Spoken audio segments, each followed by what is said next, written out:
Here comes chapter number 5. The name of the chapter is It's Okay if people misunderstands you. यहाँ पे जितने भी लोग इस वीडियो को देख रहे होंगे कहीं ना कहीं कभी ना कभी किसी न किसी ने आपको मिसअंडरस्टैंड किया होगा.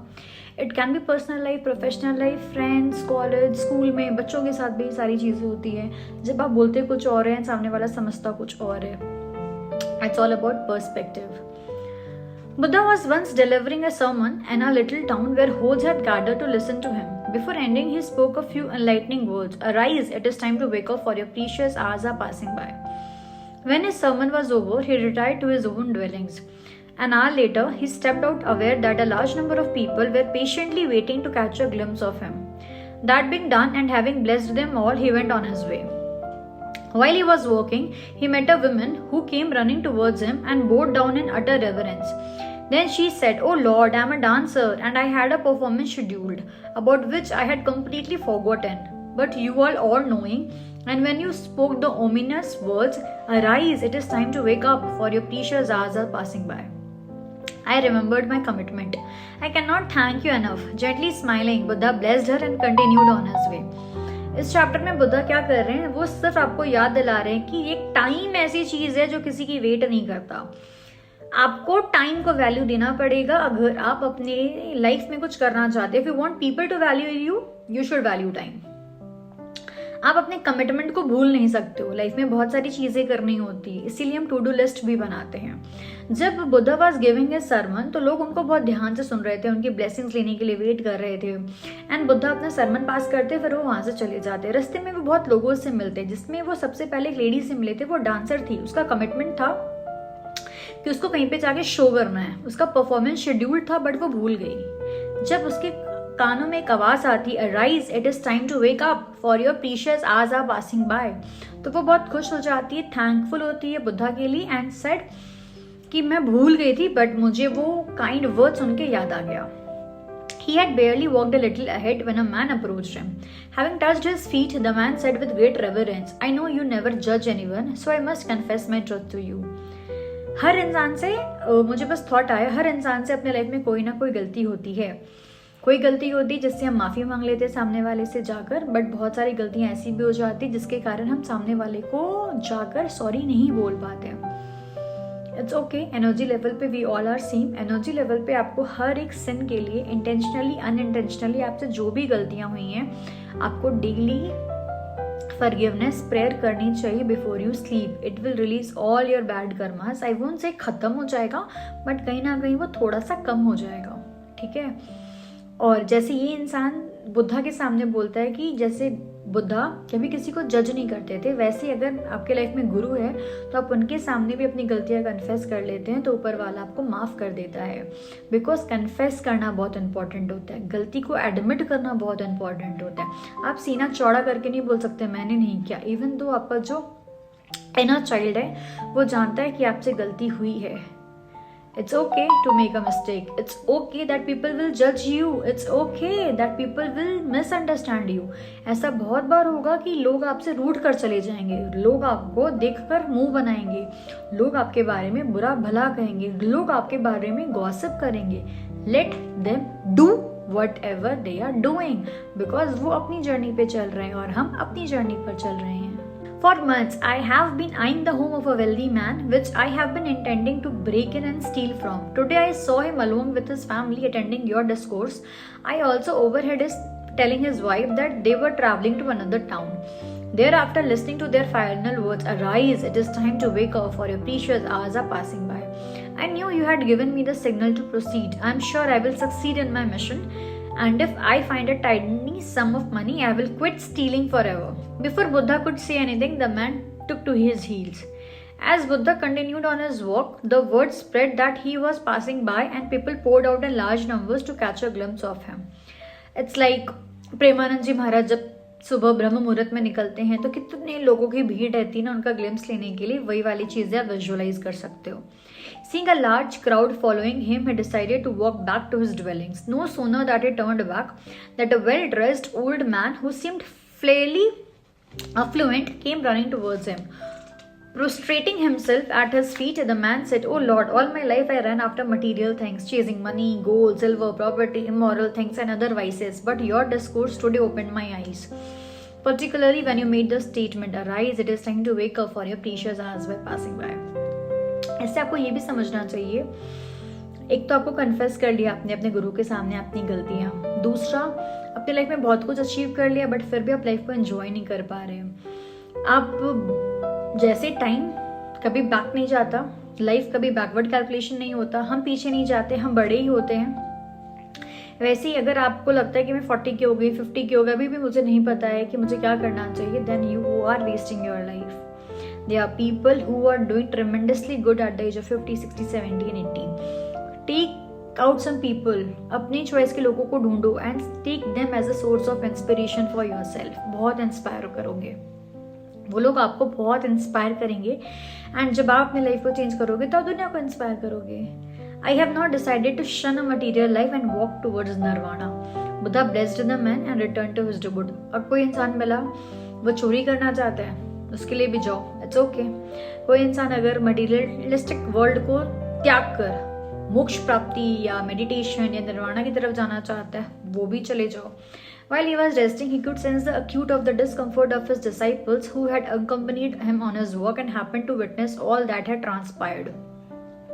Understanding their predicament, he explained, "Pay attention, all my spiritual sons. I made the same statement to the entire congregation of people who came to meet me."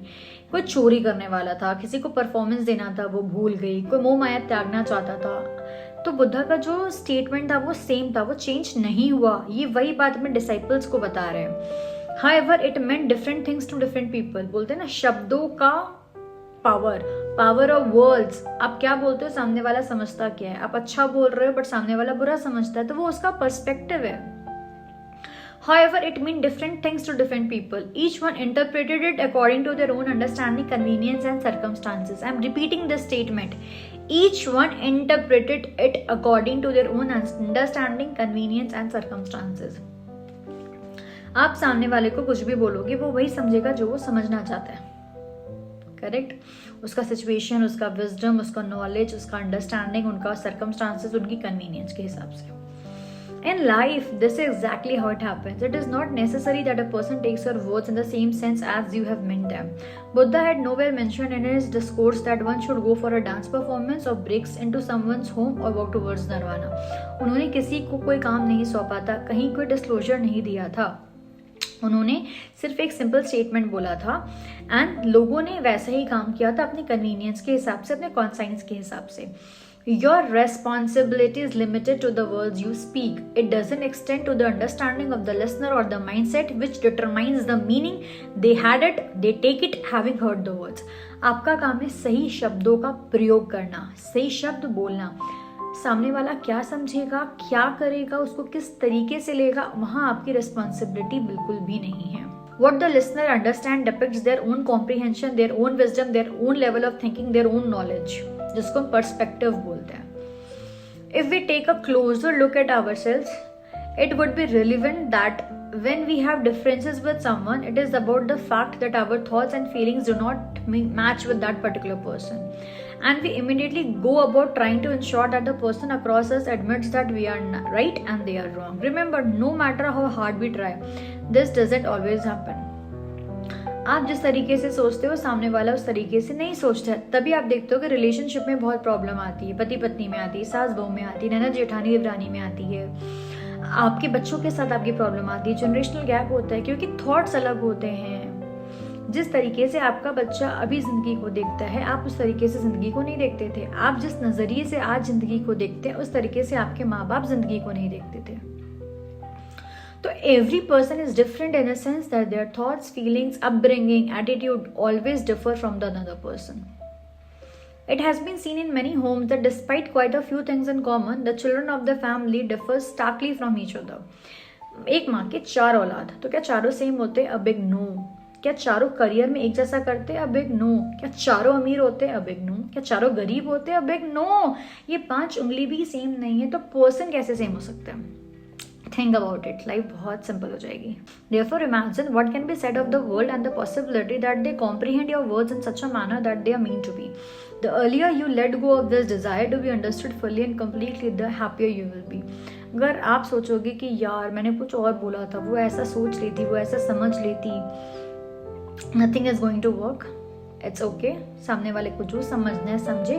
ये जो डिजायर है ना आपका कि जो मैं समझाना चाहती हूँ तुम क्यों नहीं समझ लेते हो। The men are from Mars and the women are from Venus. ये बुक हम किस सबको पढ़नी चाहिए, फिर हमें पर्सपेक्टिव पता चलेगा कि इंसान सोचता कैसे, एक मेल कैसे सोचता है, उसका माइंड कैसे काम करता है, फीमेल का माइंड कैसे काम करता है। If someone doesn't understand or follow you, do reflect upon it and tell yourself that the person is not in your shoes and hence it is unable to understand. It may not proper to blame such a person for not understanding you, and it is equally poor to blame your own words and thoughts. For your words and thoughts are your own responsibility. And I remember reading these wise lines long ago, stating that I would like to end this chapter. You must endeavor to be the right in your own eyes, or else remember people will be people, for they manage to find faults even with God. So it's okay if they sometimes misunderstand you too. लोगों का काम है judgement, लोगों का काम है आपको गलत समझना, लोगों का काम है आपको मिसअंडरस्टूड करना। वो करेंगे, वो भगवान को भी नहीं छोड़ते, आप तो इंसान हो। इसलिए आपको कभी ये नहीं सोचना है कि मैं इसके लाइफ में ना हमेशा अच्छी बनी रहूं, मेरी सास ना मेरे बारे में बुरा नहीं बोल सकती, मेरे फ्रेंड्स मेरे बारे में गॉसिप नहीं कर सकते। ऐसा नहीं होगा। You can not be good in everyone's chapter. मतलब हर एक इंसान हर दूसरे के लाइफ में अच्छा नहीं हो सकता। आप किसी के लिए बहुत अच्छे होंगे, आप किसी के लिए बहुत बुरे होंगे। It's okay, accept it and move forward. आपको किसको प्रूफ करना है? आपको सिर्फ एक ही इंसान को प्रूफ करना है, वो है ऊपर वाला। क्योंकि यहाँ से जब आप ऊपर जाएंगे ना, वहाँ पे आप अकेले होंगे। हम अकेले आए हैं एंड अकेले जाएंगे, राइट? ऐसा क्यों है? हम अकेले आए हैं, हम अकेले जाएंगे। जो भी हम कमाते हैं वो क्यों नहीं लेके जाते ऊपर? सोचना है इसके बारे में और मुझे आंसर देना कमेंट्स में कि हम अकेले आते हैं, मतलब खाली हाथ आते हैं, खाली हाथ जाते हैं। ऐसा क्यों? बहुत कुछ कमाते हैं, मेरा इतना बैंक बैलेंस होता है, घर गाड़ी बंगला प्रॉपर्टी होती है, हम वो क्यों नहीं लेके जाते ऊपर? Think about it and share your perspective. You may be misunderstood. Some people may get you wrong. Let them answer their conscience. You need to sing your own song.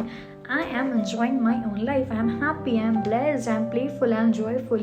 ये सारे affirmations आप यूज़ करिए अपने life को positive बनाने के लिए, in spite of thinking कि सामने वाला आपके बारे में क्या सोचता है. That shouldn't trigger you at all. अगर आपको चैप्टर अच्छा लगा, please share your learnings and we will be meeting soon in the new chapter. Take care, stay happy, stay blessed, stay connected.